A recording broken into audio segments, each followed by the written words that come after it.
under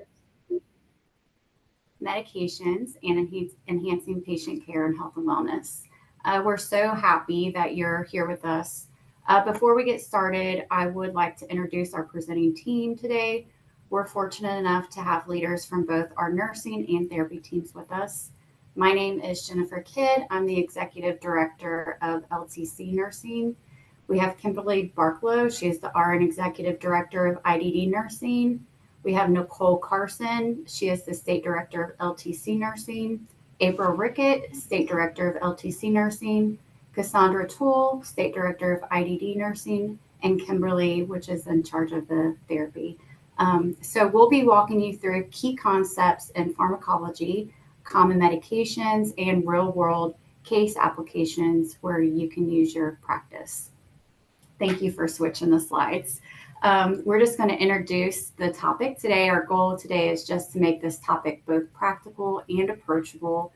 Whether you're a nurse or a therapist, medications play a role in the care of patients receive every day. We'll explore how medications work in the body, what the most commonly prescribed ones are, their side effects, and most importantly, how to guide and educate patients in using them safely. By the end of this session, you'll not only have a better understanding of medications, but also feel more confident in applying the knowledge to support your patient's overall health and wellness. So we're on slide 3, right? So the learning objectives.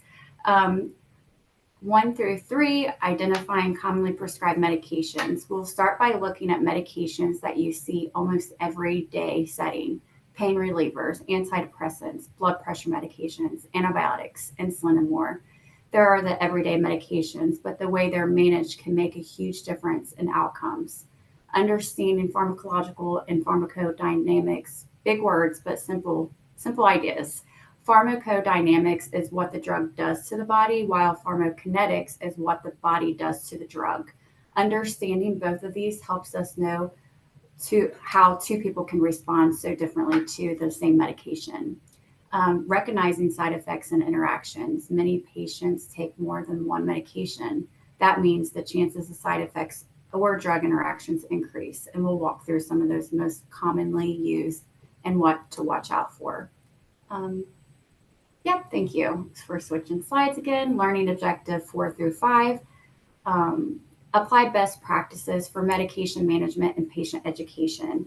Patients don't just need prescriptions, they need guidance. Teaching them how to take medications correctly and what to look out for is often as important as the prescription itself. We'll talk about practical everyday approaches we can use. Number 5, reviewing case studies. To make this real, we'll go through some case study scenarios together. That way we're not just memorizing facts, but applying them critically thinking situations. Next slide, please, is this is the pretest. So this is just a quick check to see where you are starting. Don't worry, this isn't graded. It's just to see where you guys are. And I will hand this over to Cassie to show you how to get to this pretest. All right, guys, I'm trying to get it. I'm gonna have to stop sharing for a second because it won't let me switch it over to the PowerPoint.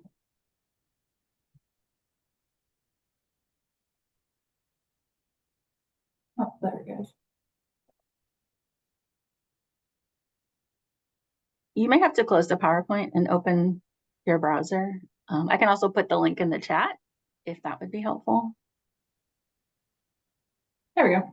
Okay, so with this game, it's just a 10-question exam, real fun. It can up to 40 people. So if you guys get out your phones and you take a picture of this QR code, it will get you guys logged in.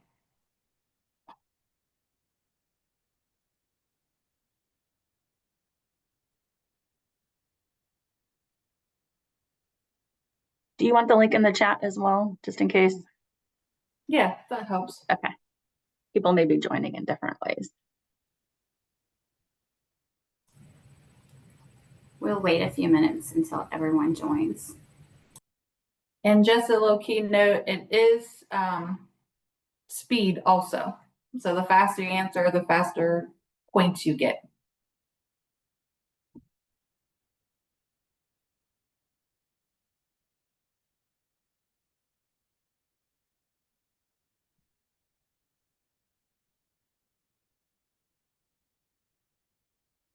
Okay, well, I'm gonna go ahead and start because it doesn't look like anybody else is joining. Oh, we've got a couple more.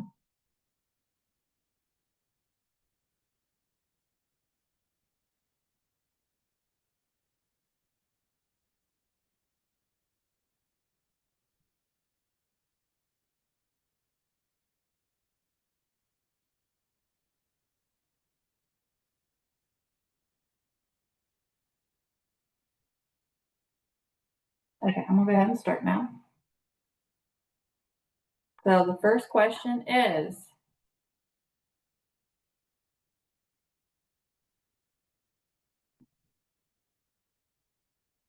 what does pharmacology study? The effects of exercise, the structure of the heart, how medication works in the body, or the cause of infections? You got 7 seconds.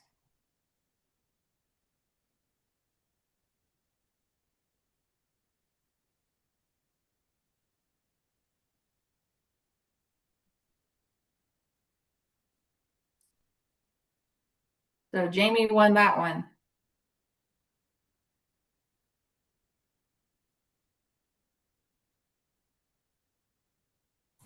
Question 2. What is pharmacology important in healthcare? It helps doctors choose the right food. It helps with physical therapy. It helps select the right medication and avoid bad reactions. Or does it help with wound care? Everybody's getting pretty fast.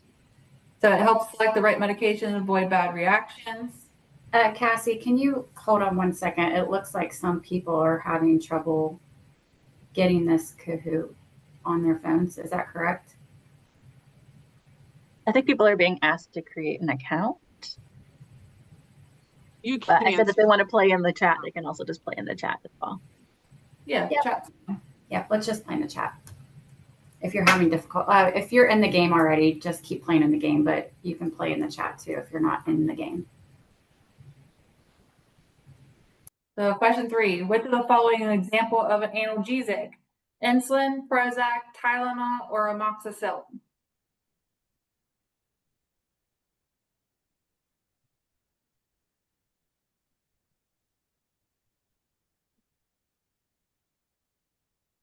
Tylenol is the correct answer.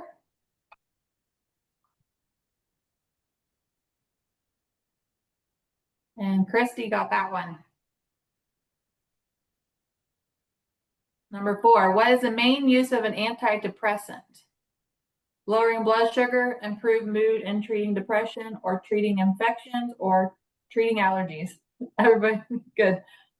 It's improving mood and treating depressions. Jamie's on fire.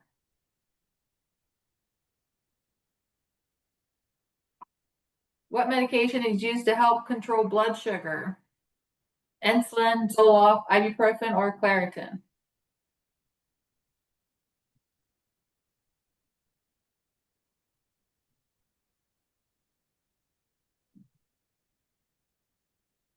Insulin. Kristen's on fire now. She's got 5 correct in a row.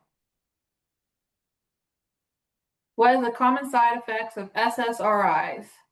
High blood sugar, skin rash, sleep disturbance, or hair loss?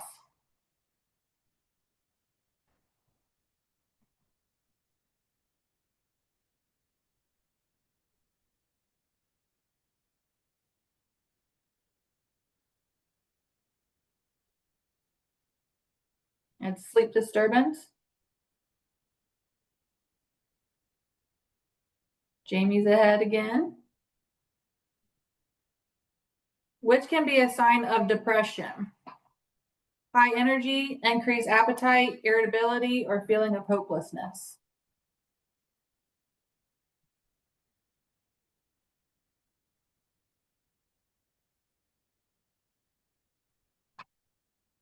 Feeling of hopelessness.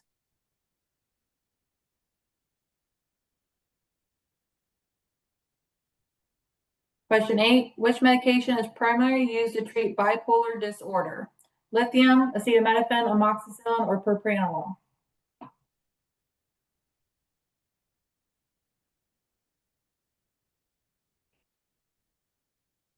Yep, lithium. Jamie's still ahead. What should we monitor while taking lithium? Blood pressure, blood sugar, lithium levels in kidney liver function, or heart rate? Yep, lithium levels in kidney and liver function.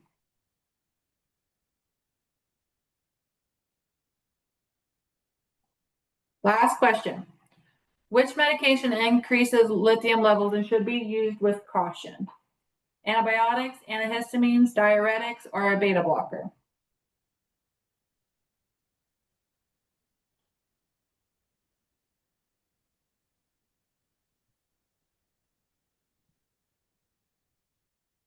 And the correct answer is diuretics. And let's see who the winner is. Third place is Jen. Second place is Jenna. First place is Jamie.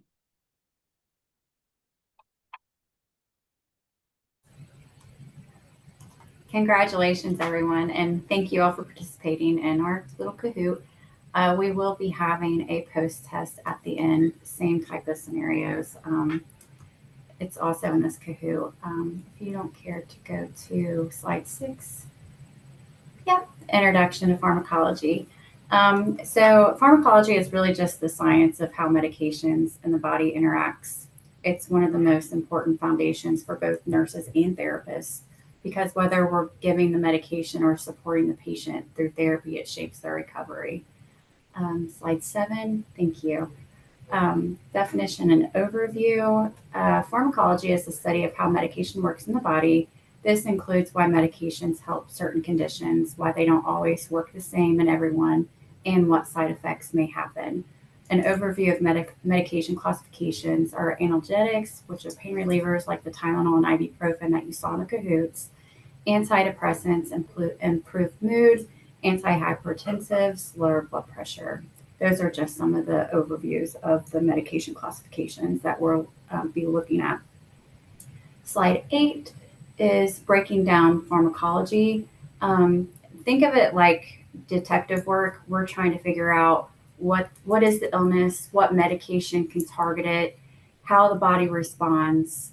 Pharmacology looks at both how drugs help and how the body reacts, sometimes in ways we don't expect. That's why one medication might work wonderfully for one person, but not for the other.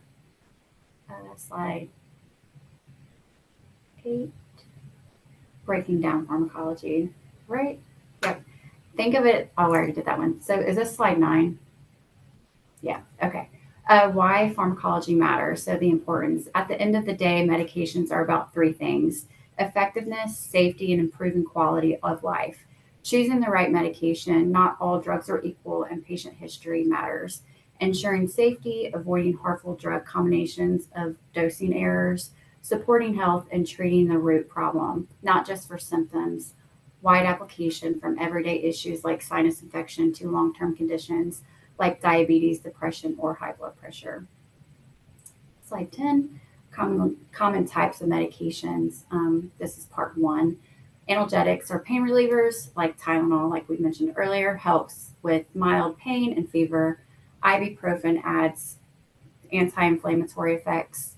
Risks include liver strain from too much Tylenol, or stomach irritation from ibuprofen. Antidepressants used for depression and sometimes anxiety. They don't work overnight. It often takes weeks. Important to support patients to keep taking them consistently.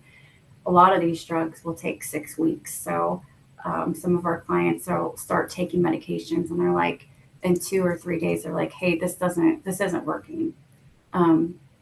We really need to give it a chance to work. Some medications are quick acting, but a lot of these antidepressants are usually take 6 to 8 weeks before they start having any reaction for the client. Slide 11. Antibiotics treat bacterial infections, not viruses. Overuse can lead to resistance. Antihistamines are great for allergies, itchy eyes, sneezing, runny nose. but they can also make people drowsy. Insulin, essential for people with type 1 diabetes and sometimes type 2, life sustaining but required careful education to avoid low blood sugars. Slide 12, this is a transition to a video. We're going to pause here for a short video from osmosis.org, which gives a quick visual introduction to pharmacology. If you don't care to play that for me. Protect your family's dreams under our roof. American Family Insurance.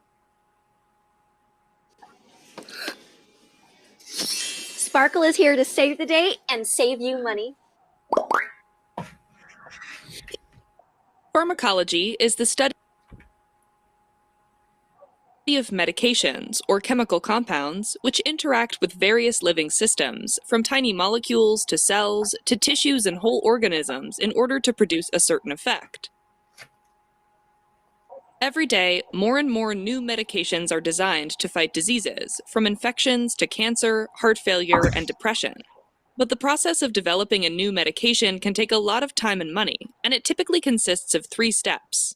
Step 1 is discovery, and that's when a candidate compound is picked out as a possible therapeutic agent for a specific disease. Step 2 is preclinical research, during which this compound is tested on cell cultures and animals, like mice and rats, mainly to see if it causes any serious harm on living organisms. And finally, step 3 is clinical development, during which clinical trials are performed. That's where the compound is tested on humans to see if it's safe and effective in treating diseases.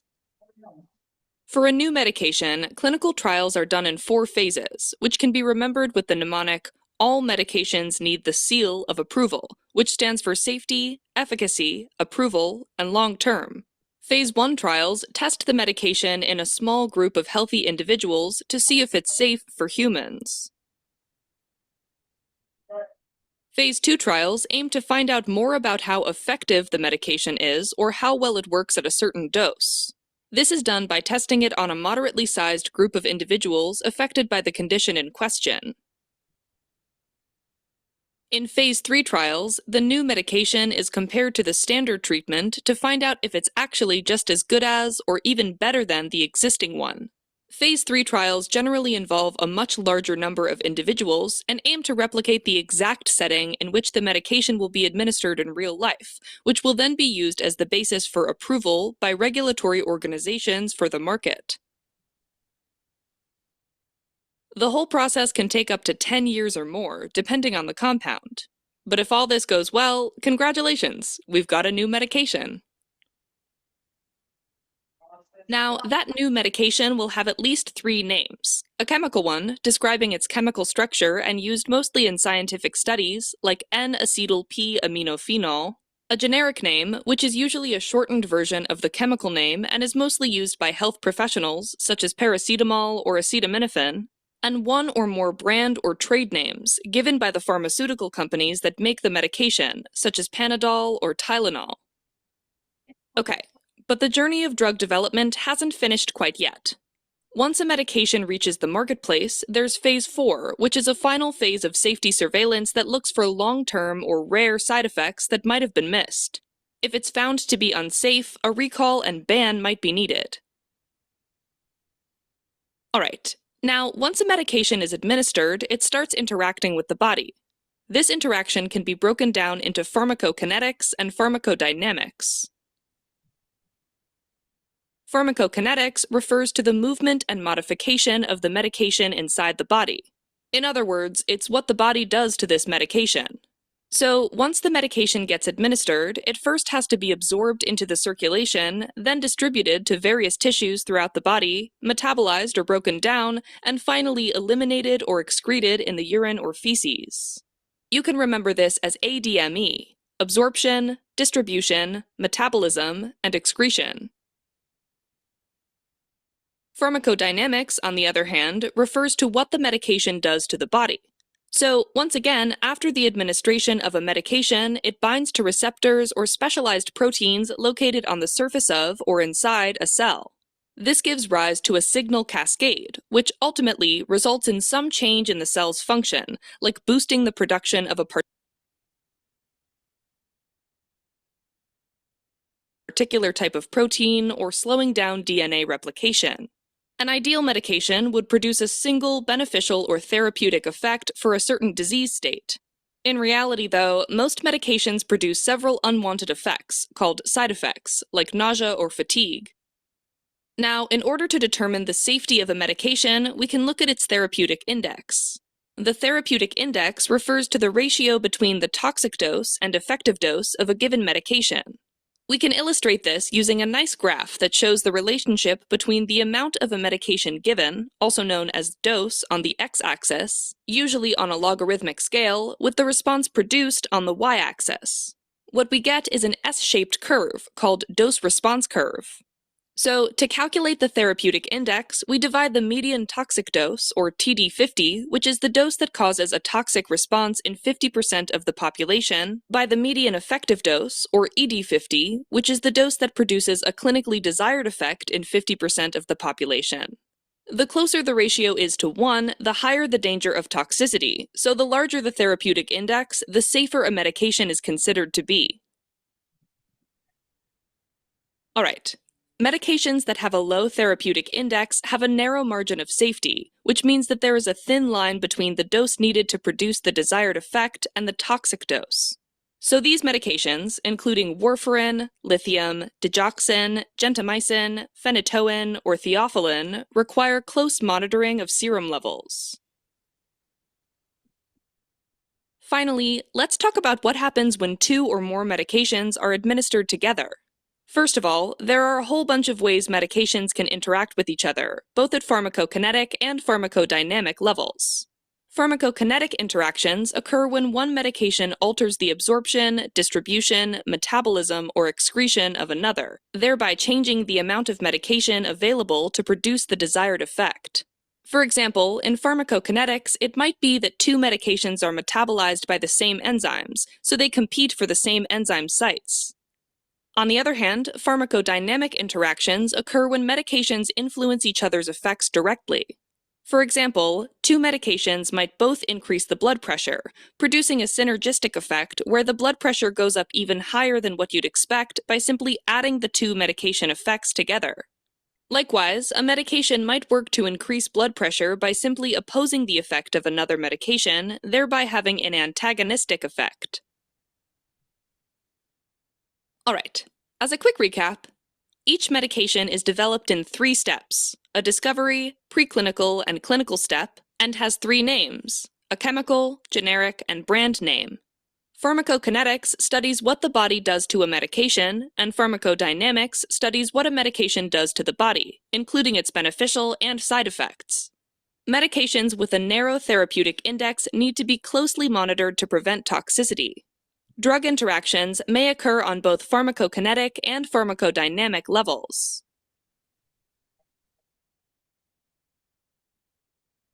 Helping current and future clinicians focus, learn, retain, and thrive.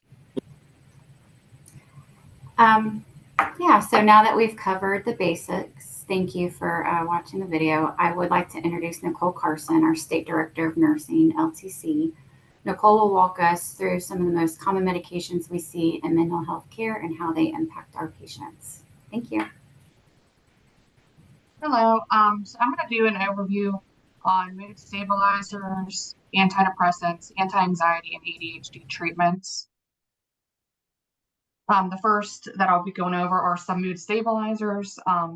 These are just some common ones, not all-inclusive list. The first one is lithium. This helps to balance mood in bipolar disorder, specifically with depressive and manic symptoms.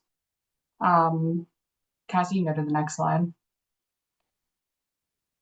Some lithium has quite a few interactions. Some of the medications listed below are diuretics, specifically like hydrochlorothiazide. It can cause the lithium levels in your body to elevate, which can lead to toxicity. NSAIDs like your ibuprofen or naproxen, these medications actually slow blood flow to your kidneys, which is how lithium is excreted. This can make it harder for your kidneys to clear out, which results in an elevated lithium level in your body. Another one are the ACE and ARBs, which are like blood pressure medications like lisinopril or losartan. These medications are used for blood pressure. They change how the kidneys can handle fluid and salt, which can then in return make your body hold on to lithium. The reason why this is important, you can go to the next slide, Cass, is that the lithium has a very small therapeutic window, which if they get outside of that range, it can cause toxicity. Some of those symptoms you might see are tiredness, tremors, confusion, and even kidney and brain problems. We can go to the next. The next one is Depakote. This is a pretty common one. I think a lot of us hear pretty often. This is another medication that is used to treat bipolar disorder. It is not the same as valproic acid, but they do share the same active ingredient. Depakote can decrease some it can cause some interactions with certain medications. So for example, like phenytoin and carbamazepine, these can make your liver work faster, which clears Depakote, resulting in less Depakote in your body, which then in return does not give you a therapeutic Depakote level. Some drugs that might increase your Depakote levels are amitriptyline, nortriptyline, which are both like tricyclic antidepressants, and also Lamictal.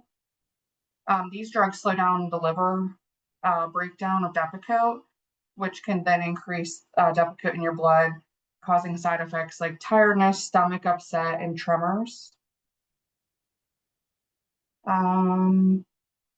Depakote can lower some of the drugs that we commonly see, which like Zyprexa, which causes it to be less effective for mood and psychosis. Trileptal, which may cause it not to work as well for seizures. And this happens because Depakote makes your body break these down faster. This does have a monitoring requirement for blood work. So usually these are, after a patient starts the medication, they're tested about a week after they start, and then whatever the provider sees fit, they're on. Lamictal. This also helps treat depressive and manic symptoms. The generic is lamotrigine. Those are kind of some tough ones to say. They have quite a few drug interactions as well, which I think these are just important to know because a lot of times our patients are on polypharmacy.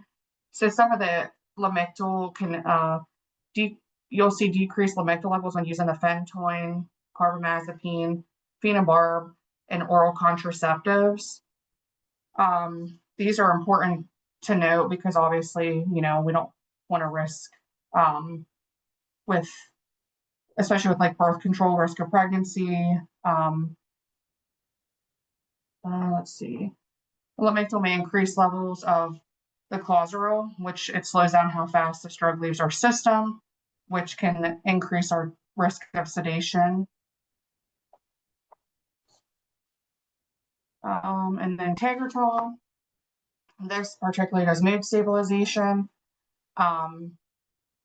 It helps with those depressive symptoms of low mood, fatigue, sleep issues, manic irritability, and grandiosity. Cassie, you can go to the next slide. Some of these increases with drug interactions with Tegretol, you might see increased Tegretol levels with Cipro, clarithromycin, Tagamet, Prilosec, Cardizem, which is heart medication, or Trazodone. These all slow down liver enzymes. So the Tegretol will stick around longer, which can lead to dizziness, drowsiness, toxicity. Some drugs that lower Tegretol levels can be phenytoin, rifampin, or phenobarb. These speed up the liver, so Tegretol is cleared too fast, which would make it not an effective medication, in the patient's system. And then Tegretol weakens other medications like birth control, which can lead to the risk of pregnancy. With Abilify, Lexapro, and Trazodone, it obviously can cause mood worsening. Warfarin, this can cause to bleed, blood thinning, and less effective. Tegretol increases our liver activity, which causes our bodies to break these drugs down faster. Next, I'm going to go into some antidepressants, an overview of tricyclic antidepressants and the monoamine oxidase inhibitors, or MAOIs. So the TCAs, or tricyclic antidepressants, these are older antidepressants that balance serotonin and norepinephrine, which can help with the depression, pain, anxiety, and sleep. TCAs, they are used whenever depression doesn't respond to newer antidepressants. And some of the common considerations are effective, but they often cause more side effects like dry mouth, drowsiness, and weight gain. These medications have a higher toxicity risk with overdose. Even a small overdose can be life-threatening due to the cardiac and neurological effects, because these do work on so many different receptors outside of the serotonin and norepinephrine. They affect the acetylcholine, which causes our dry mouth, constipation, urinary problems, which are all pretty common issues already in our elderly populations. They also affect histamine, which can cause the sedation and weight gain, and our alpha-1 receptors, which can cause dizziness and low blood pressure.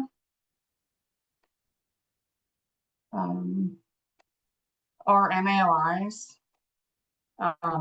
these prevent the breakdown of mood-related brain chemicals like serotonin, dopamine, and norepinephrine.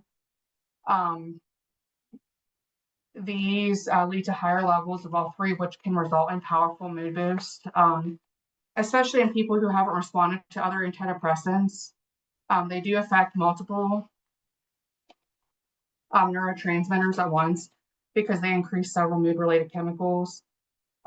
These can work well in patients who are resistant to other medications, but they are risky because they have dangerous food interactions with patients eating foods high in tyramine, like your cheese, cured meats, or red wine. While on an MAOI, this can cause a hypertensive crisis, which is a dangerous spike in blood pressure. Some of your atypical, you'll see are Remeron or Wellbutrin. These are pretty commonly prescribed. At least I see these pretty frequently. These increase, some increase in dopamine. They work in various unique ways. Some increase dopamine, some affect multiple neurotransmitters, and it just kind of depends on the specific drug. They may cause more sedation or appetite changes depending on the drug that's used. So the next section I'll get more into are select serotonin reuptake inhibitors and select norepinephrine reuptake inhibitors, which are newer and more common antidepressants that are used. So SSRIs are used for depression, anxiety disorders like generalized anxiety disorder, panic, social anxiety, and OCD. Some of the common SSRIs that you'll see prescribed are Zoloft, Lexapro, Prozac. These medicines, they help improve mood by increasing a natural brain chemical called serotonin. These make you feel happier and less anxious.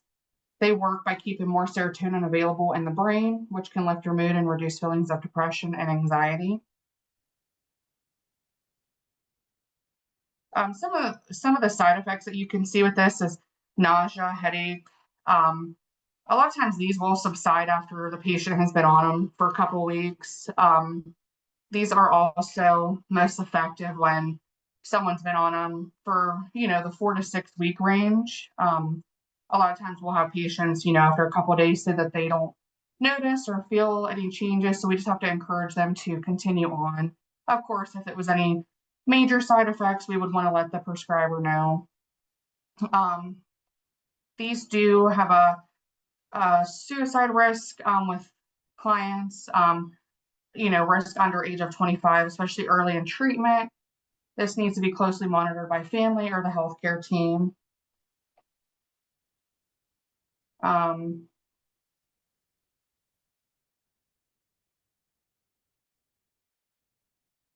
Let's see, some just cautions and side effects to take into consideration.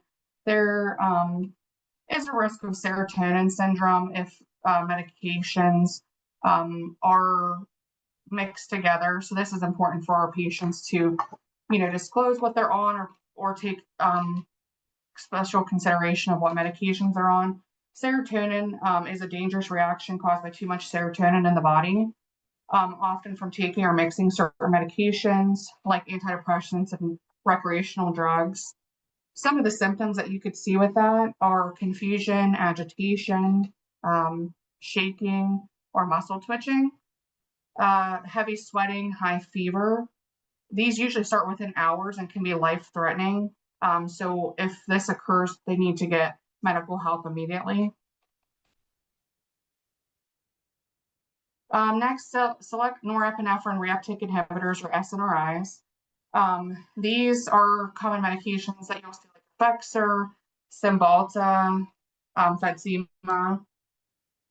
These work by improving mood, to help improve your mood by increasing two natural brain chemicals, which are serotonin and norepinephrine. These help regulate mood, energy, and focus by keeping more of these chemicals available in the brain. They help reduce depression and anxiety and can even sometimes help with pain. They do work like an SSRI, but they also boost norepinephrine, which can give a bit more energy and help with certain pains. Sometimes you'll see a patient on Cymbalta for like a nerve pain. Just a little side note. Some of these, sometimes you'll, Cassie, you can go to the next slide. Some of the side effects that you'll see are the nausea, dry mouth, dizziness, insomnia, or drowsiness. Effexor can increase the blood pressure, so it's good to monitor that. The serotonin syndrome that I spoke about with the SSRIs is a risk, especially if mixing it with other antidepressants or tramadol, which is a pain medication. A special note is Effexor or the venlafaxine can cause severe withdrawal symptoms, so it is recommended to taper this very slowly.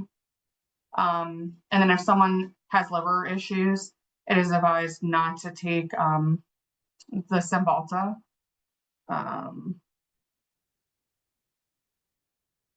This have a risk, suicide risk as well for patients under 25. It has some sexual side effects, which can lower libido, delayed orgasm, possible erectile dysfunction. It does have a glaucoma warning if a patient, may rise eye pressure and narrow angle glaucoma. Hyponatremia, which is risk of low sodium, especially in older adults. The next section is some anxiety and treatments. So this chart here is actually going to be a handout that is put into the chat. It has a lot of information, but I think it's pretty nice. It shows you examples, what each classification does, what it's used for, some good pros and cons, and then just other information. So if you look through there, it's of like the SSRI and SNRI that we just went over. And then it shows you like what it's good for, ongoing anxiety, panic, that they're not addictive. With the benzodiazepines that you'll see like Xanax, Ativan, Klonopin, they work fast and they're effective for short-term use, but they can be addictive. So I think it's just a nice handout to have to kind of reference, with patients, you'll see a lot of these types of medications. And then the second page is like, goes into further boost bar, your beta blockers, which is your atenolol or propranolol, and then hydroxyzine or Visceral. I think you'll see a lot of Visceral and boost bar that's prescribed. At least that's pretty common in the LTCs. So you can kind of look through there and see what the effects are, the highlighting of the pros and cons. So this will be a nice handout to have. Then I'm going to go over antipsychotic medications. These are just some of the common first and second generation antipsychotics. This is also in a chart format that Kim has put into the chat to have. It kind of goes through and breaks down the first generation or typical, which are your Haldol, Prolixin, Thorazine. It gives you the symptoms that they treat, the positives, positive symptoms like delusions, hallucinations, negative symptoms, which are apathy, no pleasure, emotional flatness, withdrawal, the mood symptoms of depression, mania, and if there's any cognitive benefits. Your second generation, it kind of goes through a comparative of the first and second generation. Some of the second generation ones are your Clozaril, Abilify, Invega. And you'll see on this slide that there's a comparative of the side effects. First generations have a higher risk of the extrapyramidal symptoms, which are like feeling shaky or stiff, having slower shaky movements, restlessness, or difficulty sitting still. With your second generation, those symptoms are lower. So it goes as a comparative, which is nice to see, with making decisions or, whenever the prescribers prescribing these to kind of see what's typical or not typical. Some of the special monitoring needs you'll see below are Ames tests that are frequently done. I know usually on admission, and then I want to say at least every 6 months those are completed. And some of them require like an EKG, prolactin levels, which your prolactin level, it's a hormone that helps with things like breast milk production. So that's an unwanted, occurrence that would happen that we would want to watch for. Changes in menstrual periods or sexual function. And it's a sign that your hormones are imbalanced. So that's kind of a comparative of the two. And then going into the last portion is ADHD treatments, stimulant versus non-stimulant. You'll see, so stimulants that are used, they have a quicker action, 30 to 60 minutes. Some of those are Adderall, Ritalin, Vyvanse. They can cause jitteriness, insomnia, low appetite, and they do have a higher risk of abuse. Our non-stimulants that you'll see, they do take days to weeks to work, but they're like Strattera, Intuniv, Capvey. Some of the side effects are drowsiness, tired, upset stomach, and they do have a lower abuse risk. Let me see. And then the next section that we're going to go into is the pharmacodynamics and pharmacokinetics, and that is going to be presented by April Rickett, our State Director of Nursing. Hi, I'm going to go over dynamics and pharmacokinetics. Those are some big words, so I'll try not to say them 1,000 times. Pharmacodynamics is also described as what a drug does to the body. Next slide. Pharmacokinetics is the study of what the body does to the drug. It focuses on the absorption, the distribution, the metabolism, and the excretion. Next. Some categories are mood stabilizers, as Nicole had gone over some of the drugs beforehand. With pharmacodynamics, of some of the common ones are lithium, valproate, Tegretol, and Lamictal. With lithium, the pharmacodynamics of lithium works by modulating neurotransmitter activity and intracellular signaling pathways. Although its exact mechanism is not fully understood, it modulates neurotransmitter release like the dopamine and the norepinephrine, impacts the second messenger system. Some of the information I'm going to go over is a little dry. I'll try to make it as interesting as possible, but it's difficult. And enhances neuroprotection. Precise mechanism is unclear. Next, valproate. The pharmacodynamics of valproate. It increases GABA levels. It blocks the voltage gateway sodium pathways, has neuroprotective effects, is a branched.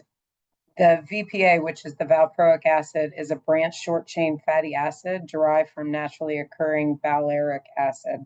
VPA is used in the treatment of epilepsy, seizures, but also migraines, bipolar disorder, mood, anxiety, and psychiatric disorders. It increases the inhibitory neurotransmitter GABA and blocks sodium channels, which helps calm neural activity. That's why it works in the for mood and seizures. Let's see, carbamazepine. Normally, brain cells communicate through electric signals called action potentials. Sodium channels play a crucial role in that. In the initiation and propagation of these electrical signals, during seizures, brain cells become more overly excited and fire at an excessively high rate. Carbamazepine binds to the inactivated sodium channels that are just kind of like swimming around, preventing them from opening and thus reducing the influx of sodium ions into the channels. This blockade of sodium channels limits sustained high-frequency neuronal firing, effectively slowing down the electrical discharges that cause seizures. Lamictal. Lamictal is an anticonvulsant medication used to treat epilepsy and bipolar disorder. Its primary mechanism involves stabilizing neuronal membranes and inhibiting the release of excitatory neurotransmitters. Mood stabilizers, pharmacokinetics. Lithium. It's lithium, valproate, and carbamazepine. Lithium is absorbed orally and eliminated almost entirely by the kidneys, which means kidney function directly affects its clearance. It has a narrow therapeutic window, which we talked about previously, so blood levels must be monitored closely. Valproate undergoes extensive liver metabolism and binds strongly to plasma proteins, raising concerns about drug interactions. Carbamazepine is metabolized by the liver and induces its own metabolism, requiring dose adjustments over time. And Lamictal is also metabolized hepatically, but has fewer drug interactions, making it easier to manage. It does have a box warning due to the potential for severe skin rashes, including Stevens-Johnson syndrome, which can be life-threatening. Next. Age-based considerations for these drugs. In older patients, reduced kidney and liver function can lead to accumulation of mood stabilizers, increasing the risk of toxicity. Therefore, it's critical to start with lower doses and titrate slowly, which you see the NPs do all the time. Regular monitoring of blood drug levels and organ function is essential. Additionally, older patients are more sensitive to side effects such as confusion and falls, so close clinical observation is necessary. Next. Antidepressants, SSRIs and SNRIs. The pharmacodynamics. SSRIs block the reuptake of serotonin, increasing its availability in the brain and enhancing mood regulation. SNRIs inhibit the reuptake of both serotonin and norepinephrine, raising levels of both neurotransmitters to improve mood and energy. By increasing neurotransmitter concentrations in the synaptic cleft, both SSRIs and SNRIs help alleviate symptoms of depression and anxiety. Both SSRIs and SNRIs are metabolized in the liver often, which can lead to drug interactions. The half-lives of these medications vary, impacting on how long they stay active in the body and how dosing adjustments are made.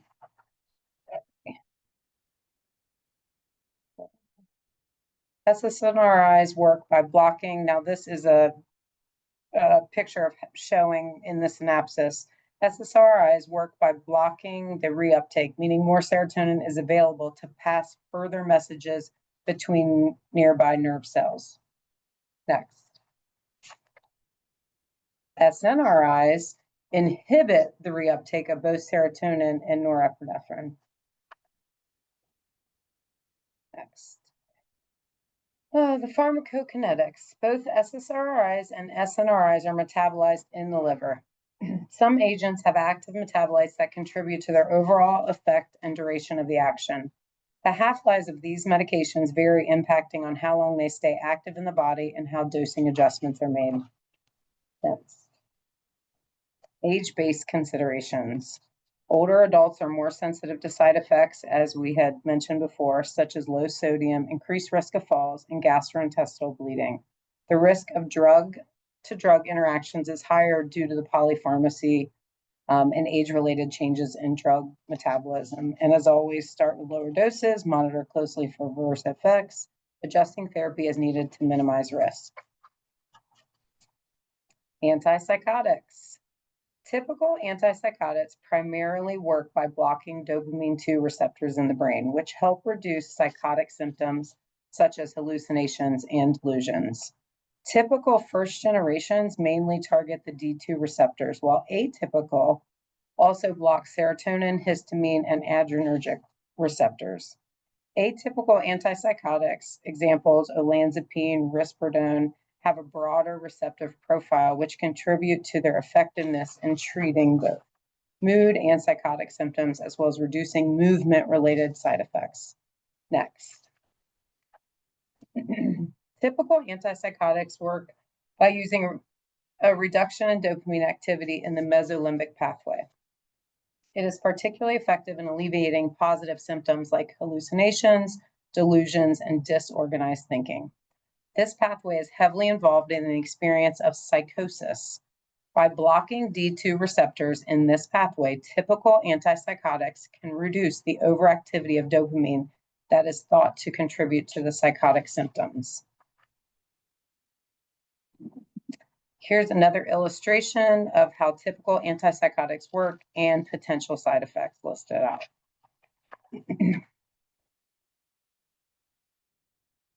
Atypical antipsychotics primarily work by blocking dopamine and serotonin receptors in the brain, but they also influence other neurotransmitter symptoms, leading to a broader range of effects more than typical antipsychotics. This multimodal mechanism is thought to be responsible for their effectiveness in treating both positive and negative symptoms of psychosis, as well as having a lower risk of extrapyramidal side effects. Most antipsychotics are well absorbed when taken orally and undergo extensive liver metabolism. They have variable half-lives, meaning the duration they stay active in the body can differ widely between drugs. Some antipsychotics produce active metabolites such as risperidone, which is contributing to the drug's overall effect. Next. This is just a chart looking at some of the typical antipsychotics, the atypical antipsychotics, how they work in the body, and which ones they are. Next, age-based considerations. Age-related considerations decrease in kidney and liver function can prolong drug half-life and increase the risk of toxicity. Elderly patients are more sensitive to central nervous system drugs that affect the central nervous system, and anticholinergic effects, which lead to confusion, falls, and other complications. Of course, start lower and titrate slowly up. Next.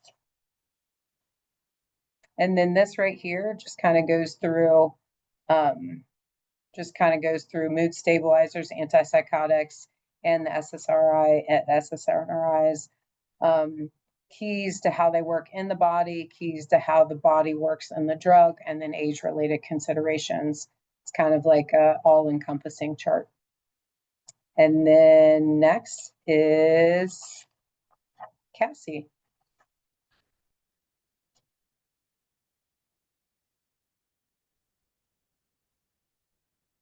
Okay, so we're going to start with taking a good patient history and then reason the importance of it.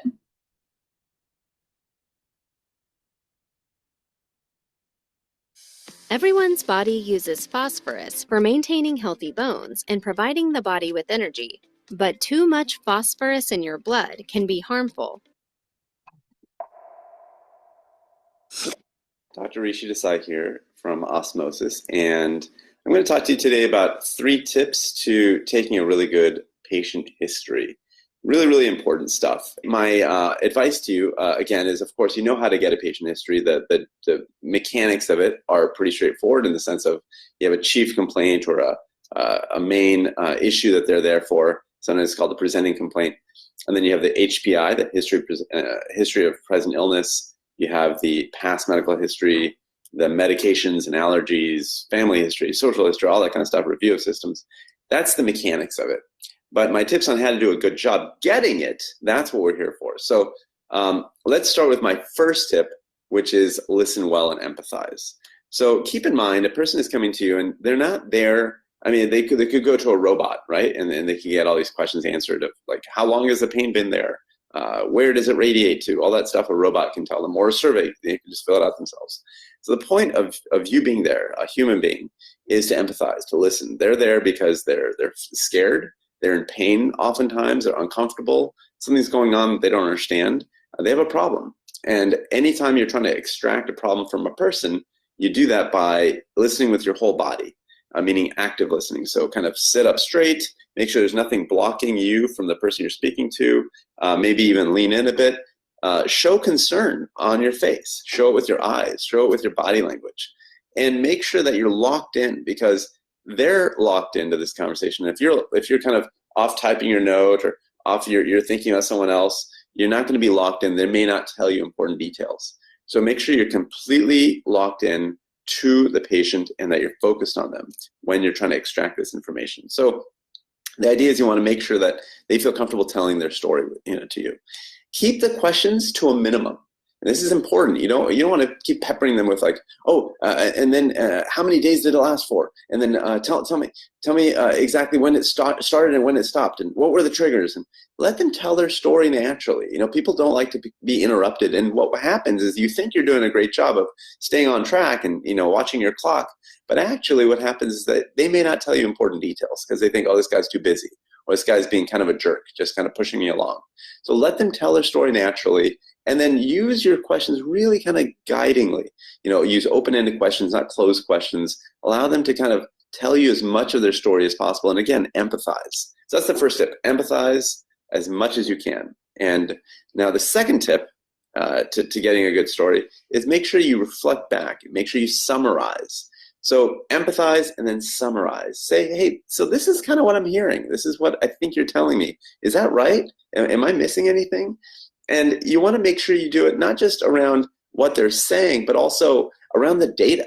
So this is something that very, very few medical students or residents do in my experience. They may not go over the patient data with the patient.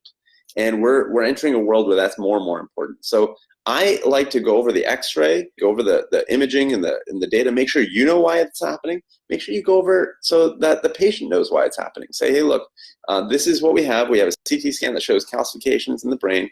This is what we think that means. We also see a sodium level of X or a potassium level of Y. This is kind of how I'm putting this together. This is how I'm summarizing it. Is that kind of what you think too? Make sure you're on the same page. Third tip is what I like to call ICE. ICE. So it's an acronym, and ICE stands for kind of ideas, concerns, expectations. So what are their ideas? What are their concerns? What are their expectations? This is actually something that I would say is kind of a top tier tip because Most people don't even get into this kind of thing. They don't ask, so what do you think is going on? What are you concerned about? They just assume that what the physician is concerned about is what they should be concerned about. So this is a major, major misconception and a chance for you to kind of separate yourself from, again, a robot or some sort of survey instrument. So a quick story here. I had a 5 or 6 year old little kid, really sweet, and he had leukemia. And I was seeing him and his patient and his parents, and we were talking for a while about leukemia, and I was thinking about kind of all the things I was worried about, bone marrow suppression and bleeding risk and infections, et cetera. And I said, what is he worried about? And I asked him, I said, what are you worried about?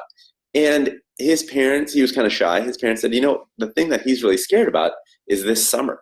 I was like, what do you mean? Whoa. And I'm thinking again, chemo. But I said, no, it's not the chemotherapy. He's actually gone through a round. He doesn't mind that at all. What he's worried about is his central line. He has a central line, and it's on his chest. I'm just going to show you kind of on my chest. And he's worried about swimming because that central line needs to be protected from the water. And so he's scared that he can't go to the beach. He can't go to a swim camp that he really loves. And that's what he's worried about. And I thought to myself, oh my gosh, are you kidding me? We can figure this out. Like, we can do all this other stuff. But if you're worried about swim camp, we'll wrap that up. We'll put plastic around it. We'll make sure this kid gets to his swim lessons. And he was overjoyed. He was so happy. That's what he was really freaked out about. He could care less about the leukemia. He knew he was going to, conquer that with the meds, and he was going to get through that just fine. He was really worried about swimming. And so again, what were his expectations? What were his parents' concerns? What were their ideas? And so those are the things you want to go through, kind of ideas, concerns, expectations. That's the ICE acronym, and it really makes a huge difference. So again, tip 1, empathize, listen carefully. And you might even extract pieces of that in your social history. What do you do for fun? Oh, swimming. Tell me more about that. Number 2, make sure you summarize. Make sure you understand, kind of have a shared understanding of like what's going on. And number 3, ICE. Make sure that you have a really clear sense of like what their ideas are, concerns are, expectations are. And so anyway, those are my 3 tips. It's made a world of difference in the many years that I've practiced medicine, and I hope that they help you as well. Again, like the video, make sure you share your comment, a specific comment about what you think makes for great history taking. So again, the importance of comprehensive patient history and medication selection is when you're taking a patient history, it's crucial to consider their medical diagnoses to identify potential side effects that should be avoided when selecting a medication. Certain conditions may contraindicate the use of specific drug classes or formulations. For example, a patient with a history of peptic ulcers may need to avoid NSAIDs, or someone with cardiac issues may require cautions with stimulant medications. In addition to the medical diagnosis, understanding a patient's current medication regimen is key. That includes prescribed medications, over-the-counter medications, herbal supplements, vitamins, and dietary aids that they may use. Knowing what medication a patient has previously tried, whether they were ineffective or caused adverse reactions, help prevent repeating exposures to ineffective or harmful therapies, and it allows your client to understand that you're listening to them, what they've done, what didn't work, and so you're not repeating the whole steps again. A thorough medical history allows clinicians to avoid drug-to-drug and drug condition interactions, prevent side effects, improve treatment outcomes, and enhance patient safety. Accurate medical and medication history is one of the most effective tools in preventing adverse reactions and ensuring optimal therapeutic decisions for each individual and patients.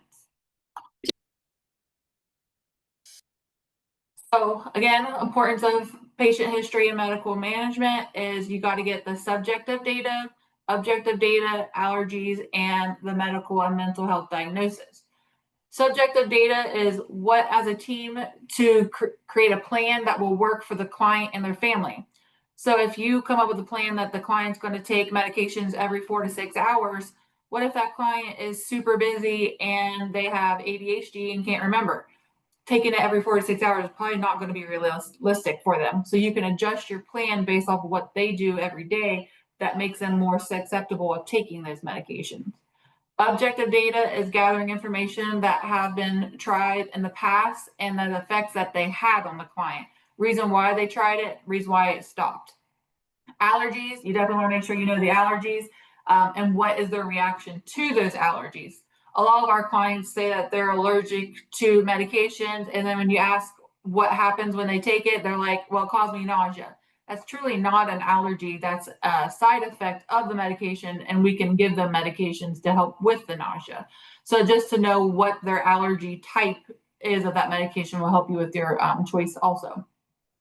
And then if you know all their mental and medical history, that also lets you know what medications that they're on, why they're on it, and any other complications that they have that you need to avoid with the medications that you're going to try.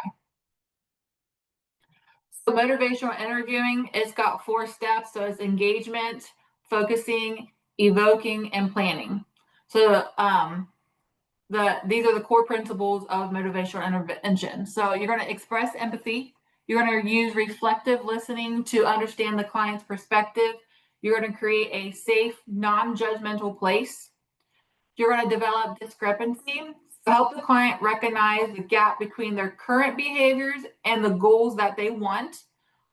None of the rules with resistance. You're going to avoid arguing or pushing back. Instead, gently explore the client's concerns. You're going to support with self-efficacy. You're going to encourage beliefs in the client's ability to change. You're going to, sorry, when I was scrolling it, mood thing. You're always going to use open-ended questions. It allows the client to get their story out, and it's not going to be a yes, no. So it's going to be like, what concerns do you have about your current medications? You're going to affirm, it's great that you think about ways to improve your health, and then reflect. It sounds like you feel unsure about starting a new medication. And then again, summarize. Sorry, you said you want to feel better, but you're worried about the side effects. Use in medication management and mental health, motivational interviewing can be particularly effective in addressing medication hesitancies or non-adherence, exploring ambivalence towards a psychiatric treatment, engage clients in a shared decision-making about their care. With mental health, there is that stigma, oh, if I have this medication, people are going to know it and they're going to treat me different. Or I shouldn't need medications to make me feel better. So if you're using these open-ended questions, you can get that from the client and see what's going on and what their beliefs are and why they're hesitant or not wanting to do a medication, and help educate them to what's going to be best for their treatment. And it allows them to give their input on what they can and cannot do, and you can encourage them with that stuff. So when you're doing interviewing your clients, you're going to be looking for side effects. So some side effects for mood stabilizers, going to be nausea, vomiting, diarrhea, constipation, drowsiness, fatigue. These are the type of things that you want to know, because these are the reasons why clients may not want to take them.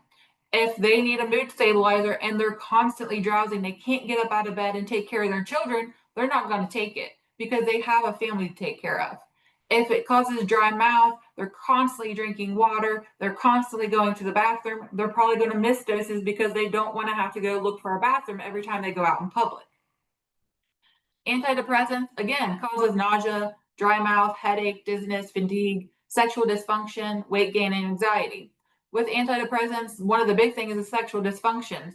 If they're having problems in that area, it can cause their depression to be even worse, and they're not going to want to take the medication because they want to be able to satisfy their needs in every aspect of their life. Anti-anxiety, it causes drowsiness, fatigue, confusion, difficulty concentrating, nausea, diarrhea, again, sexual function, weight gain. Big thing with weight gain is a lot of people are very judgmental on the way people look, and they might not want to gain weight, so that can make them cause them where they don't want to take the medication because they're going to see, oh, it's going to cause me to gain weight. Work with your clients, know the side effects, know their concerns, and help them work through it. Antipsychotics, it cause movement disorders or that extrapyramidal symptoms. We need to be monitoring for those, because if it goes too far, we can't reverse it. Whereas if we do see those movement disorders, we can try and stop it and prevent them from being lifelong. It can cause sedation, weight gain, metabolic problems, sexual dysfunction, dizziness, orthostatic hypotension, which is where if you do a sudden change in position, it causes them to be dizzy. You really want to watch out with your elderly, because if they fall, they can break a hip. And statistics have proven that usually if they break a hip within a year, they could be passing. Stimulants, it's caused decreased appetite, insomnia, headaches, stomach pains, dry mouth, anxiety. So it causes that fluttering. If someone has a heart condition and they have high heart rate, you might not want to put them on a stimulant because it's going to increase their heart rate even more. If you have somebody who's already type anorexic, you're not going to want to put them on a stimulant because it's going to suppress their appetite again when you're trying to get them to eat. So some interactions, when you're selecting a medication for your client, it's essential to consider all current medications, including prescriptions, over-the-counter products, herbal supplements. Many psychiatric medications can interfere with substance, potentially leading to adverse effects or reduced efficiency. Therefore, it is also crucial to educate your clients about the prescription medication and any known interactions with other medications they may be taking.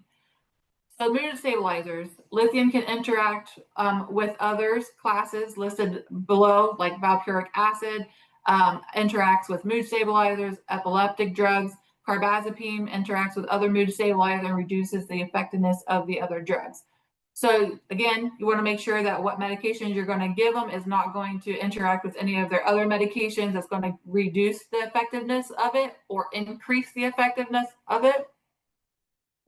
Antidepressants, other depression medications can increase serotonin levels, which can lead to serotonin syndrome. That's a toxic level of serotonin in the body. NSAIDs, blood thinners, alcohol, beta blockers, opioids, St. John's wort, caffeine, and fluoxetine should be avoided with antidepressants. Good luck with the coffee part because a lot of people are on antidepressants and they still drink their coffee. Anti-anxiety, NIYs should be avoided. St. John's wort should be avoided. Decongestants because it increases the heart rate. Alcohol should be avoided for most medications, but especially with anti-anxieties and antidepressant medications. Opioids, benzodiazepines, NSAIDs, and caffeine should be avoided. For antipsychotics, anticholinergics, antidepressants, blood pressure medications, heart rhythm drugs, mood stabilizers, and Parkinson drugs can interact with antipsychotics. Stimulants, you need to, they interact with MORIs, SSRIs, SNRIs, cough and cold medicines, again, St. John's wort, and other stimulants should be avoided or used in caution when using with stimulants. So again, when you're doing your motivational interviewing, you're going to look at what they're currently taking, what do they need, and look at the potential side effects and interactions of the medications that the prescriber may be wanting to prescribe just to make sure it's not going to cause any problems, and educate. The prevention of interactions. What is the key prevention of interactions? They go along with overview of the client's medications, review of supplements. A lot of people forget about supplements. They're like, oh, it's over the counter. I don't have to worry about that. No, we need to know those too. Review of recreational uses. We need to know if they drink alcohol, if they vape, if they smoke, if they use illicit drugs, if they used prescription drugs that are not on their list from another family member or from a friend. We need to know that stuff. You need to review the client history of medications that have already been prescribed, reason why it was prescribed. You're going to educate the client of the psychiatric medication that is being prescribed. Run interaction report on Epocrates. Epocrates is a great app that you can enter a list of medications and it will run all interactions to see if things are not helping each other. And so you can choose a different type of medication if possible. Review the risk versus benefits of the medications. All medications have a risk factor with it, but you're going to review the risk of it helping them versus the benefit. I mean, the risk of it not helping them versus the benefit of it helping them, that type of thing. Is the risk outweighs the benefit or does the benefit outweigh the risk? And then always make sure you're running your ORS report. So with the ORS report, that is allowing us what other prescribers have giving this client medication. So that way you're not accidentally giving them more medications that could lead them into harming themselves or others. And it's keeping your practice safe and your client safe. So putting it all together, so make sure you're asking your clients questions and their concerns, the reasoning for the tapering of any of the medications, common side effects and interactions that are affected versus when they should see their prescriber or doctor. As a therapist or a TBS worker, when working with clients, you may be asked whether certain side effects are normal or if they should seek professional help. A good guideline is if the side effect is causing significant or intolerable changes in the client's daily life, it is best to encourage them to speak directly with their prescriber. In case of severe symptoms such as a full body head to toe rash, difficulty breathing, swelling of the face, lips, airway, these may indicate a life-threatening emergency and they need to seek a medical attention right away and to call emergency service or direct the client to the closest ER as appropriate. And with ViaQuest, please make sure you do not leave them until they are fully taken care of by another provider that's going to help take care of them. We want them to stay safe, and we want you to be there during that life-threatening situation because they're going to be scared. And we want to make sure that we are able to give them that comfort as much as possible. In the next section, we're going to be going over the best practice in medication management and patient education. Hi, everyone. I'm Kim Barklew. I'm the Executive Director of IDD Nursing, and I'm going to put it all together for you. I'm the last section. Don't get too excited. As Cassie said, it's best practice in medication management and patient education. You can go to the next. Okay, so I'm going to talk about right now is the teach back method. And what is it? It's a communication technique where nurses ask patients to repeat back information in their own words to confirm their understanding. When are you going to use it? After explaining any new medication, procedure, care plan, or discharge instructions. And how to use it effectively. You want to speak slowly and clearly using plain language. Break information into chunks and use visual aids or written material. That's really useful for our IDD population. Next.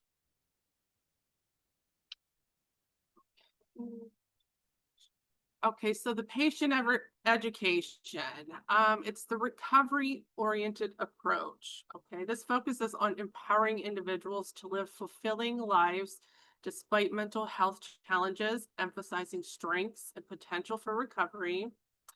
A nurse using a teach-back method ensures patient understands the recovery goals and care plans, reinforcing autonomy and empowerment. This promotes engagement and shared decision-making, both central and recovery-oriented care. Examples would be peer support or self-management interventions. Next. So the evidence-based theories, okay, these are EBTs, are therapeutic approaches grounded in scientific research and clinical expertise, demonstrating efficiency in treating various mental health and behavioral conditions. There are several prominent EBTs. I'm going to list a few. There's CBT and DBT that have demonstrated effectiveness for specific conditions. Cognitive behavioral therapy, CBT, is structured and goal-oriented therapy focusing on identifying and modifying negative thought patterns and behaviors. It's effective for conditions like depression, anxiety, and PTSD. And then motivational interviewing. Cassie went a little in depth on MI, but the focus is enhancing intrinsic motivation to change by resolving ambivalence. Okay, the common applications for motivational interviewing is addiction treatment, health behavior changes, and chronic disease management. Next. Okay, so medication management. When appropriate, providing medication as a part of a comprehensive treatment plan with careful monitoring and adjustments as needed. Examples of personalized medication schedules. There are pill organizers, they're setting reminders, integrating with daily routines. There's pill minders. So that's very, very important in the holistic approach. Next, Cassie. Okay, so holistic. It's addressing physical, emotional, social, and spiritual needs, recognizing that mental health is interconnected with overall well-being. A holistic approach to medication management integrates conventional medical treatments with complementary therapies, lifestyle modifications, personalized care strategies. Example would be functional medicine. It focuses on identifying and addressing the root cause of a disease. Practitioners consider factors such as genetics, environment, lifestyle when developing personalized treatment plans. This approach includes dietary changes, stress management techniques, and supplements alongside conventional medication to optimize health outcomes. Next. Supportive environments, creating a safe, secure, and therapeutic enriched environments that promote healthy or healing and recovery. Cassie touched on this a little bit. Examples are interactive activities, engaging patients in discussions and games about medication adherence, positive reinforcement, using reward systems to encourage consistent medication, peer support, facilitating group discussions to share experiences and strategies. Next. So integration and coordination. This is ensuring that mental health services are integrated with other healthcare and social services, fostering seamless care. Examples is utilizing technology in medication management, the implementation of computerized physician's orders, automated dispensing cabinets, enhances medication safety. Reducing transcription errors, ensuring accurate and timely medication administration, providing real-time access to medication orders and inventory. These technologies support the coordination of medication management across various healthcare settings. Best practices. In mental health treatment, emphasize in recovery-oriented holistic approach that integrates evidence-based therapies, medication management, and supportive environments, while also promoting self-care and addressing systematic issues. So the first one is self-care and lifestyle factors, encouraging healthy habits like regular exercise, balanced nutrition, sufficient sleep, and stress management techniques. Addressing stigmas and promoting mental health literacy. So raising awareness and reducing stigma surrounding mental health, illness, and promoting understanding and empathy. Then individualized treatment plans, recognizing that each person's experience and needs are unique, tailored treatments plans to individual circumstances. And assertive community treatment. It's a model that provides comprehensive, locally based treatment to people with serious and persistent mental illnesses. It focuses on outreach and providing services directly to consumers. Promoting mental health in the workplace. So employers can implement policies and practices that support mental health, such as offering robust mental health benefits, providing resources, and fostering a healthy work environment. Next, Cassie. A special interest of mine in medicine itself is patient education. It is a very key element in everything I do while in clinic with every single patient. By patient education, I mean making sure that the patient understands exactly why I'm doing the things I'm doing and how I'm doing the things I'm doing. It could be from medication use, what they eat, what they do, and what kind of activities they should be part of. A patient who understands why they're doing the things they're doing that I am recommending will probably have a better outcome. As part of my goals in improving patient education, I always try to bring up pictures, making sure that they understand, especially anatomy, making sure that they understand how things work in your own body, as well as research papers if I'm able to, or look up basic information on the computer. Part of this also includes making sure that I verify, or at least I guide them into where to get this information from. There's many things out there that are part of misinformation, and we want to make sure that that's not a part of their lives either. In the end, patient education is a very valuable tool that we use in the practice of medicine. It's truly beneficial to doctors and patients, and it really leads to better outcomes. So now we're going to move on to a case study. Okay. You can go to the next one. So this patient is Laura. She has a mood disorder. Okay, this is an example of a chronicles of a journey of a patient being treated with an antipsychotic drug, okay, for her bipolar depression, who subsequently develops tardive dyskinesia, TD, okay? And if you don't know TD, it's caused by the use of antipsychotics. It's the involuntary movements. And subsequently, we do the AIMS scale to determine how bad that their symptoms are. So go to the next one. Pass. So Laura is 43. She's a restaurant manager, is divorced, and lives with her 23-year-old daughter. Her medical history. She's diagnosed with bipolar depression at age 22. She's hospitalized for manic episode at age 26. Initiated treatment with a typical APD. Attempted to discontinue her APD, led to another manic episode and hospitalization at 32. So her family history. Her daughter has also been recently diagnosed with bipolar and her current medication, and she is stable on a typical APD and lithium.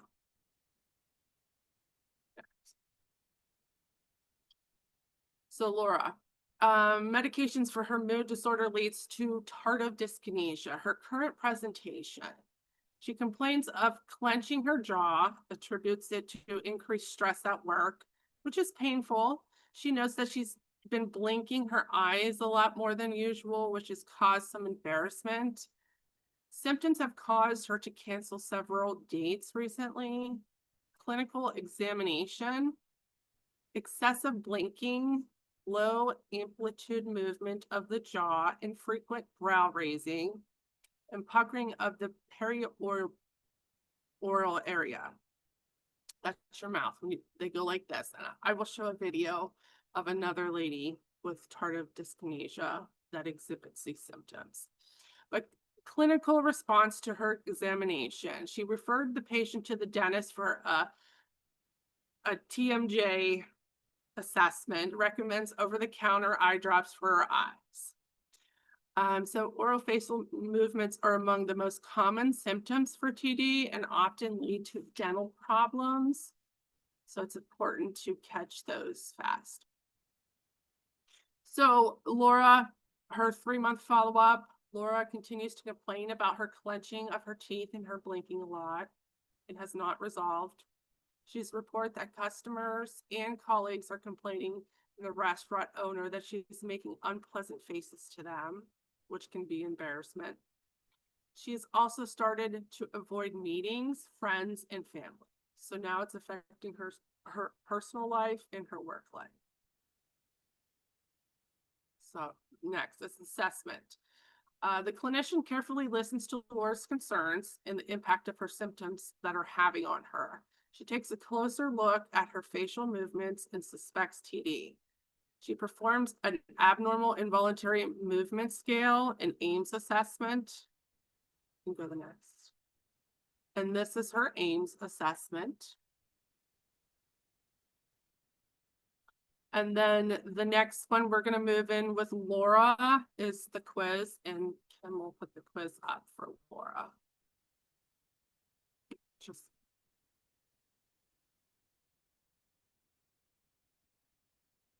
Okay, so I'm going to launch the poll. Here in a second, you guys should see a poll on your screen. It's called Quiz Case Study Laura. I believe there's just one question. Do people see it on their screen now? Yeah. Okay. All right. I'll give people a second to answer that.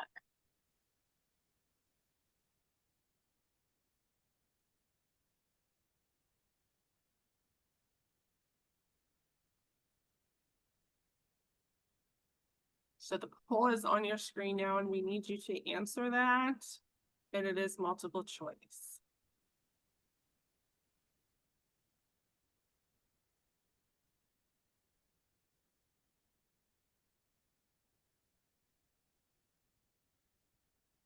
At least one person? Oh, yeah, we're about halfway there. We got 50%.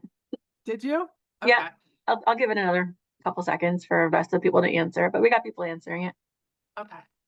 Good. I'll post the results here when everybody's done. Okay. So we'll give you a few minutes. And again, remember that these handouts for the antidepressants, anxiety, and first generation are all in your chat. You want to download it. Got about 10 people left that need to answer.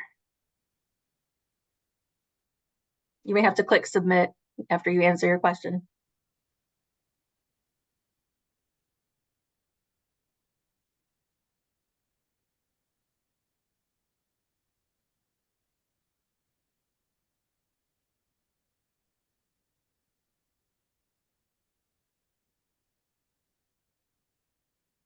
We're at about 72%.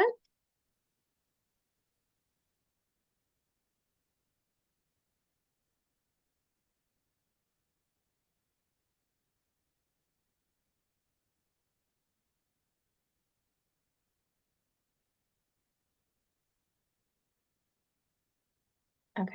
Any lingering answers out there? I'm going to go ahead and end it. You got about 75% people answered.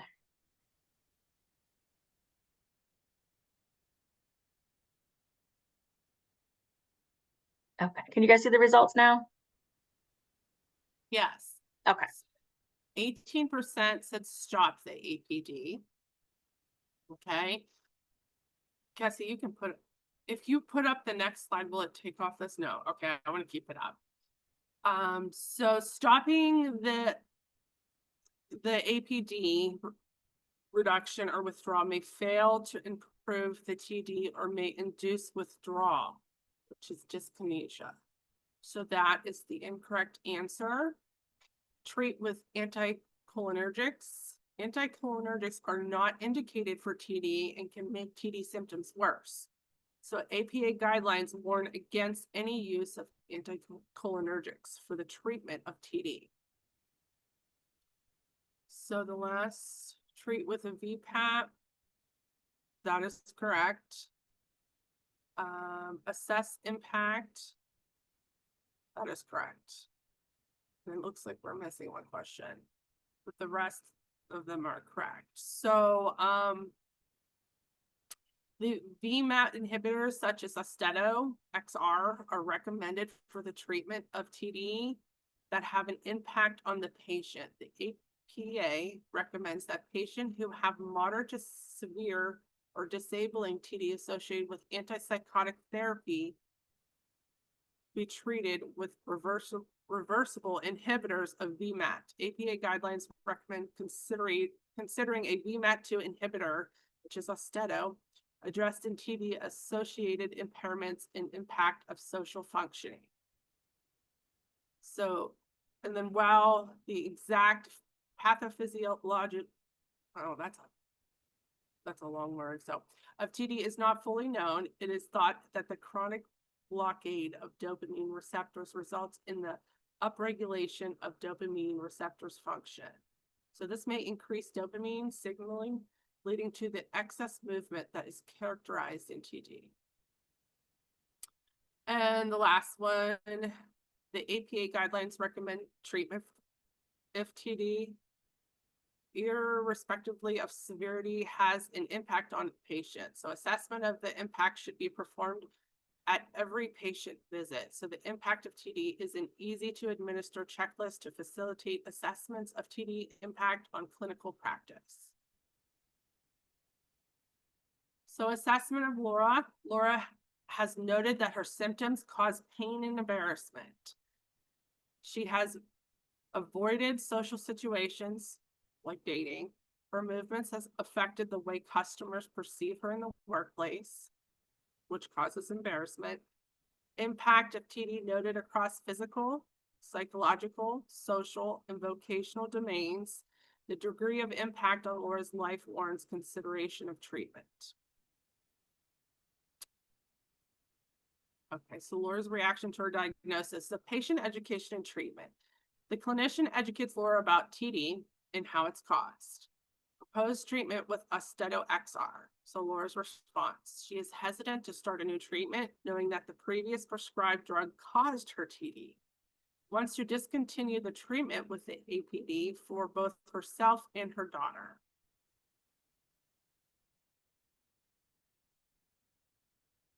Okay, so hesitancy to continue APD or start treatment for TD can be addressed by motivational interviewing, a counseling technique for addressing ambivalence about change. So you have to, so open-ended questions are the cornerstone of MI, motivational interviewing, which Cassie went over a little bit. It's fostering self-reflection, facilitating meaningful conversations about change. These questions encourage individuals to explore their thoughts, their feelings, and motivations in depth. Here are some examples. They're exploring ambivalence. So something you might ask, what are some of the reasons you might want to make this change? And what are some of the reasons you may not want to? What would you need to happen for you to feel like you're ready to make this change? You want to additionally elicitate change talk.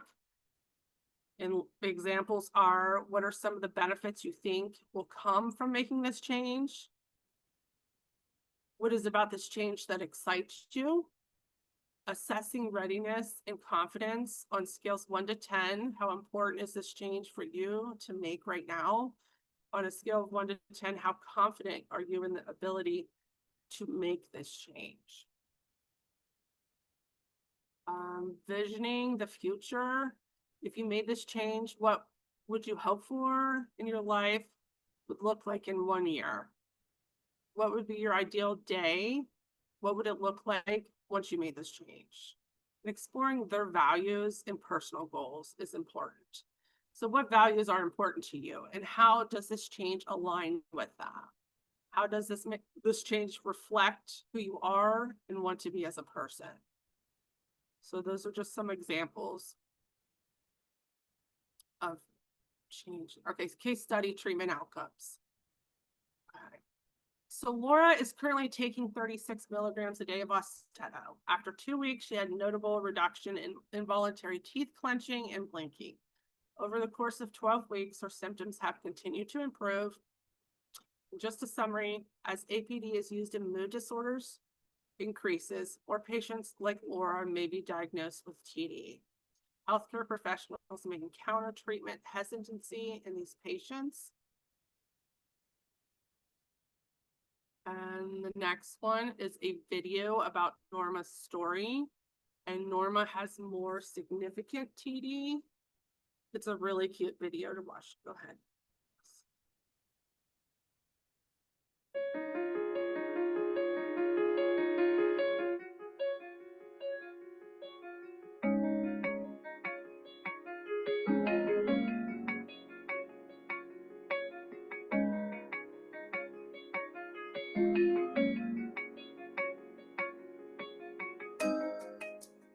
I was given consultation on Norma initially for treatment of her psychiatric condition. And the first time I saw her is when I noticed she had symptoms of tardive dyskinesia.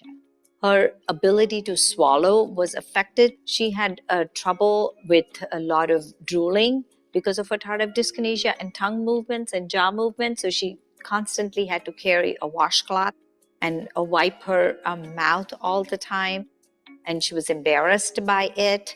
She was always scared that she would choke. Norma's tardive dyskinesia movements were severe enough that it really destabilized her underlying mental health condition, and I had to adjust her psychoactive medications for it. I think the movements affected Norma physically, functionally. She needed more help with her ADLs, or her activities of daily living, such as getting dressed, toileting, brushing her teeth, just the everyday functions of her life. I talk to my mom a lot, and when I can't understand her, that's hard for me. It's definitely hard for her because I have to have her repeat things all the time. The physical activities changed.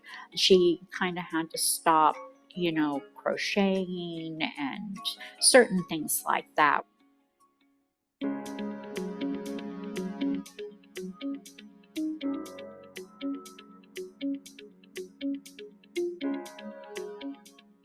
The symptoms that we saw in Norma are not only typical for Norma. We see that quite often in other residents that I treat with tardive dyskinesia in long-term care facility.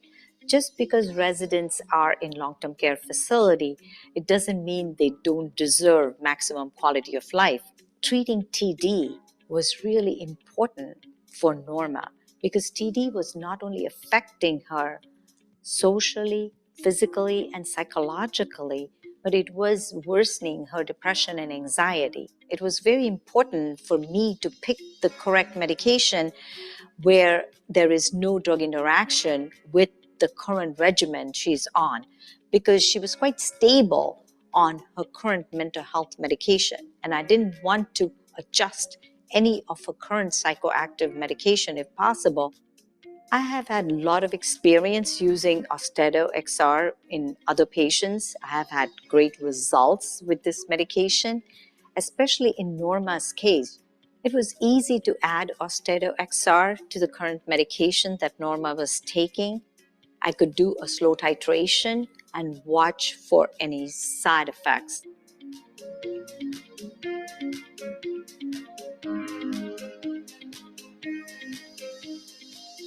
Norma is currently on 48 milligrams and her current AIMS score is 3. But if you really talk about the improvement she has had, it really has given her better quality of life. She is now able to speak better. We don't have to ask her to repeat herself all the time. She doesn't have to carry the washcloth to wipe her lips all the time. She is not afraid of choking. Her movements of her jaw and her fingers are so much better. She's not embarrassed. She's not afraid that people are going to make fun of her. I could tell that Austedo XR was making a difference in Norma's life. I noticed that she was being involved more in the social activities due to the involuntary movements decreasing. So I feel like Norma's quality of life was improving.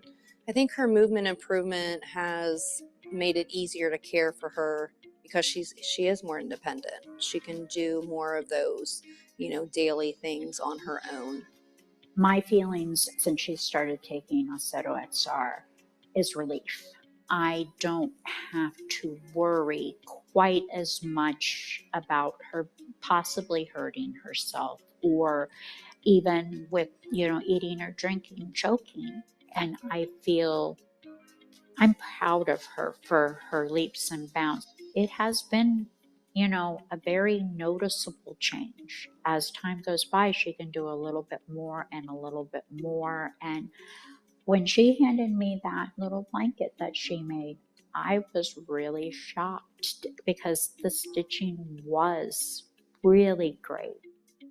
When I see Mom's progress, it just fills me with joy. It's a relief to know that she is getting the help, the care, and the medications that she needs.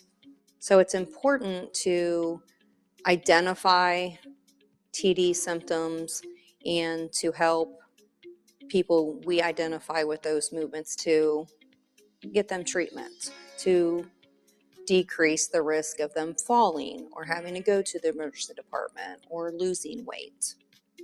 I think the care team, I can probably speak for all of them. When you see someone like Norma improve their quality of life, it just brings a lot of joy to our hearts and our lives. And it just reaffirms why we come here every day and why we do what we do.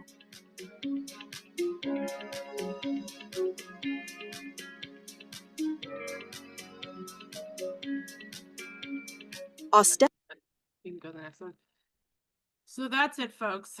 So the summary is in this training, foundational knowledge of commonly prescribed medications were explained and how they work in the body. and how they affect the body and the interactions were presented.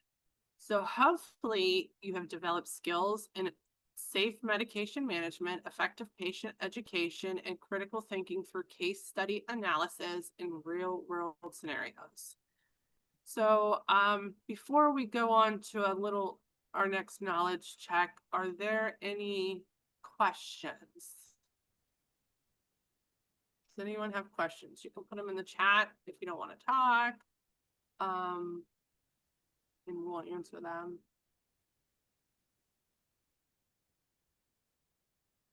No? I don't think there is. All right, Cassie, if you want to. Okay, I'm gonna have to stop sharing so I can get Another the game back up. little Kahoot game, 10 questions. I want to thank you all for coming on and taking the time to do the CEU, and hopefully you've learned something today. Okay, again, once the barcode comes up, you're going to scan it with your camera, and then it's going to allow you to participate. It's another 10-question game. We'll see if the same winners get first, second, and third.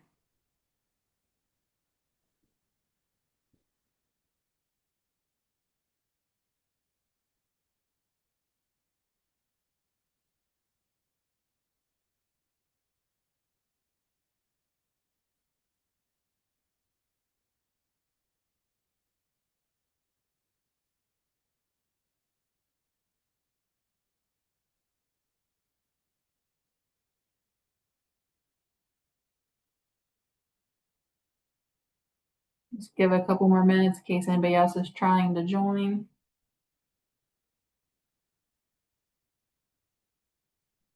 I like whoever's name is TGIF.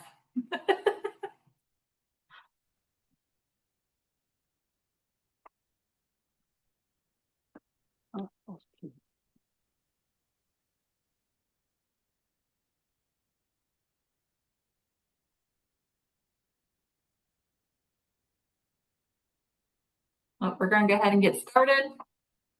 If you're not able to get logged in, you can play in the chat too.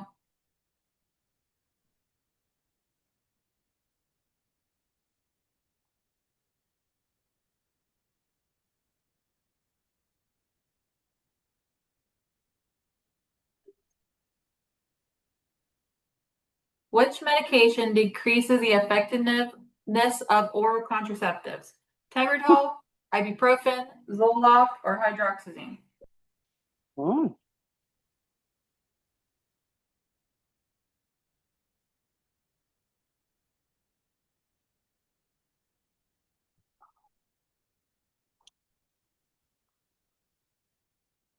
Okay, the answer was Tegretol. Bree got that one. Remember, it's based off speed too. So what is a common SNRI used for depression and anxiety? Effexor, amoxicillin, lithium, or hydroxyzine?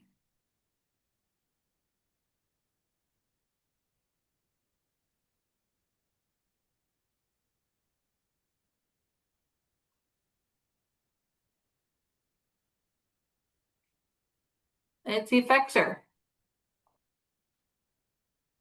Huh. Breeze up there again. Which antidepressant class is associated with the risk of serotonin syndrome? SSRIs, antihistamines, beta blocker, or antibiotics?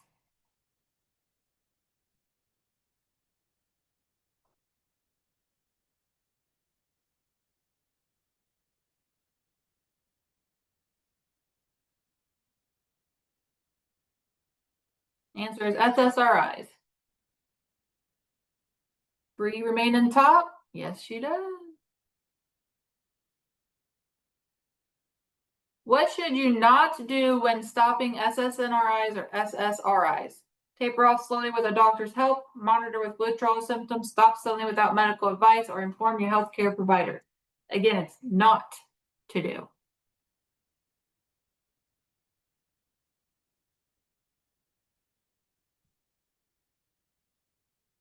It suddenly stopped without medical advice. Breeze again. Which medication is best for physical symptoms of performance anxiety? SSRIs, buspirone, beta blockers, or Lamictal?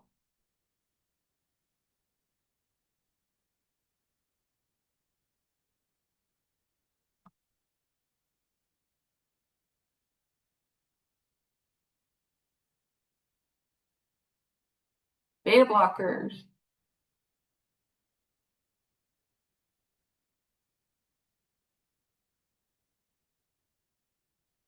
What is a major risk of benzodiazepine like Xanax or Ativan?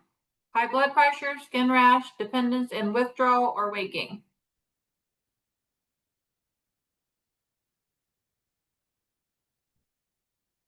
Cookies. It is dependence and withdrawal. Bree's still up there. Come on, anybody gonna beat Bree? What condition do first generation antipsychotic primarily treat? Diabetes, allergies, psychotic symptoms like delusion or hallucinations, or high blood pressure?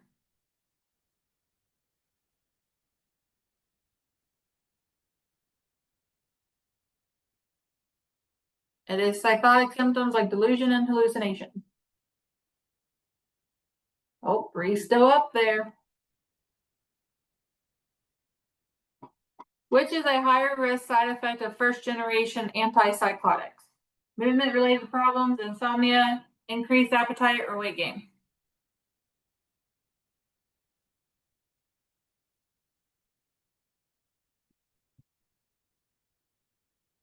It is movement related problems.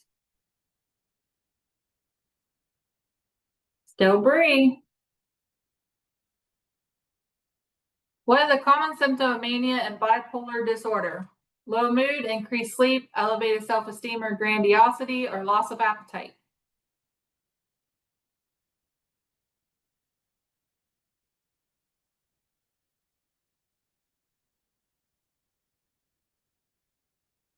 It is elevated self-esteem or grandiosity. Okay, last chance, Jamie, come on. You can maybe beat Bree. What is the key point in patient education about antidepressants? They work instantly, they never cause side effects, they may take several weeks to work. You can stop at any time. The answer is they take several weeks to work. Third place, Jen. Second, Jamie. Bet you it's Bree. Yep, Bree. Good job, you guys.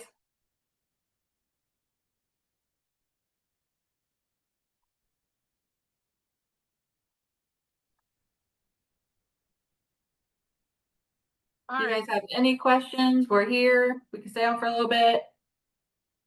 In the chat, Kim Leitzman did put the QR code so that you could do a evaluation. Yes. All you have to do is scan that. And then Yes, so we're doing it a little bit differently this time. I will email it to everybody who was in attendance as well. You will only be able to fill it out one time, but your options are to either use that link to fill out the CE eval, or you can use the QR code with your phone. Like I said, I'll also email it to people after the class, but that's how we're going to be collecting our evaluations going forward.